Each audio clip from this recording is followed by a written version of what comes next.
Good morning, students. This is Junita Mukherjee once again in SS Public School, giving you the notes about the Bohr's model of hydrogen atom. Related with that, some Bohr's theory is that, Bohr's radius is that, which I am giving you the PDF format. I am not explaining this one. I am explaining only the Bohr's model of hydrogen atom, and I will explain the energy level to you, and hydrogen spectrum of line spectra of hydrogen atom, that I will tell to you in short.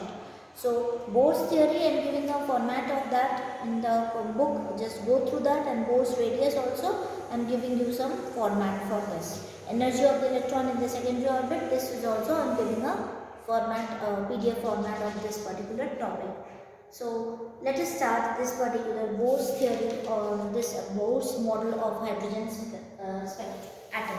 So in this particular postulates, it has three postulates as follows. Bohr's first postulate was that an electron in an atom could revolve in certain stable orbit without the emission of the radiant energy, contrary to the prediction of electromagnetic theory. According to this postulate, each atom has certain definite stable states in which it can exist, and each possible state has definite total energy. These are called the stationary states of atom. Second point, Bohr's second postulate states that the electron revolve around the nucleus only in those orbits for which the angular momentum is small integral multiples of h upon 2 pi, where h is the Planck constant, equal to 6.63 into 10 power minus 34 joule second. And thus the angular momentum L of the orbiting atom is quantized by given by L equal to n upon 2 pi, where n be r equal to n upon 2 pi, and h upon 2 pi is equal to n equal to 1 by 1, 2, 3, any positive integers. Okay, so this is what we call the principal quantum number. Angular momentum of electron is mvr, and permitted stationary orbit mvr is equals to nh upon 2 pi. Okay, so this is called the principal quantum number here. Now, Bohr's third postulate states that an electron might make a transition from one of its specific non-radiating orbit to another of the lower energy.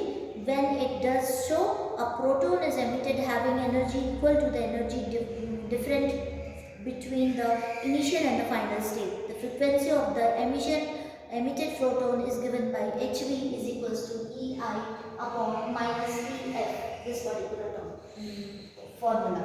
Okay, so this is where I and ef are the energies of the initial and the final state, where ei is greater in comparison to ef. Okay, so this is how this postulates has been given by Bohr, three postulates. Now, energy level. The energy level of an atom in the least, which is electron, is revolving an orbit closest to the nucleus, for which n equal to 1, for n equal to 2, 3, 4 and so on, absolute value of the energy E is smaller, so the energy is progressively larger in outer orbit. The lowest state of atom is called the ground state. This state has lowest energy. The energy of this state is 13.6 eV. Therefore, the minimum energy required to free the electron from the ground state of a hydrogen atom is minus 13.6 eV. It is called ionization energy of H atom. At room temperature, most of the hydrogen atom are in ground state. When an atom receives some energy by electron collision, the atom may acquire sufficient energy to raise electron to higher energy state. In this condition, the atom is said to be in excited state. From the excited state, the electron can fall back to a state of lower energy, emitting to the photon equal to the energy difference of the orbit. Suppose in an excited state, an electron jump from some higher energy state n2 to the lower energy state n1. The energy difference between these states will be E2 minus E1. M is raised to 4 h epsilon 0 square h square 1 upon n1 square minus 1 by 2 and n2 square. Okay, so this is the energy difference, and according to the Bohr's third postulate, the frequency frequency V of the emitting electrons electromagnetic wave photon is given by V equal to E2 minus E1 H is equal to mz square e to the power 4 8 epsilon 0 x cube 1 upon n1 square minus 1 upon n2 square. The corresponding wavelength alpha of the emitted radiation is given by 1 upon lambda V upon C mz square e to the power 4 8 epsilon 0 square ch square cube 1 upon n1 square minus 1 upon n2 square, where m4 8 epsilon 0 ch cube is known as the Ribot constant and its value is 1.097 into 10 power 7 meter raised to minus 1. This is called R, and this is lambda is equals to 1 by lambda is equals to ze square R. If we put this value in place of this, then we will get 1 upon n1 square minus 1 upon n2 square, where we have taken z equal to 1. If z is equals to 1, that is atomic number is equals to 1. So 1 upon z, 1 upon alpha is equals to z, 1 upon n1 square minus 1 upon n2 square. Okay, so this is how the Bohr's formula of hydrogen and hydrogen-like atom, helium, lithium, this will have for the hydrogen atom Z is equals to 1 itself, and thus it has been given this particular formula. Now hydrogen spectrum of line spectra of hydrogen atom. This I haven't explained to you, so I am going to explain this right now. So let's see hydrogen spectra of line spectra line spectra of hydrogen atom. This is the line spectra of hydrogen atom, or you can say hydrogen spectra itself.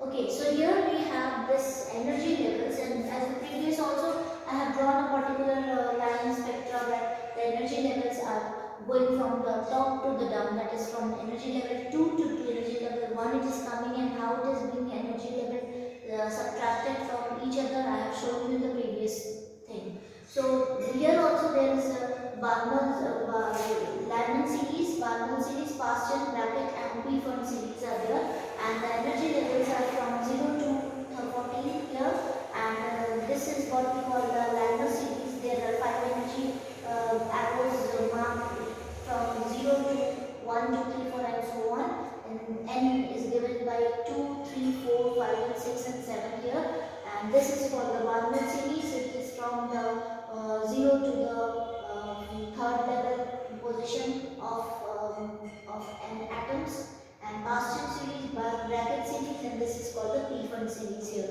These are the series limit here. Line spectrum of hydrogen atom is equal to 1 here, and this Lyman series is given by this particular value. So N2 is this, N3 is 1, is this, N4, N5, N6, N7. These are the series limit which has been already told in this particular diagram. So the hydrogen series of Lyman is given by this particular value 1 upon L R, 1 upon 2 to the power 2 minus n to the power minus n to the power 2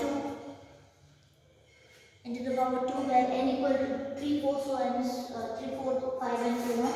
1 upon L, lambda is equals to 1.522 into 10 power 6 meter per meter, 656.3 mm, or n equal to 3 itself. For Lyman series it is 1 upon lambda r 1 to the power square and upon 1 minus n square, where n equal to 2, 3, 4 and so on. For Barnum series it is 1 upon lambda r upon 1 upon r into 1 upon 2 to the power 2 minus 1 upon n to the power 2, where n equal to 3, 4 square and so on.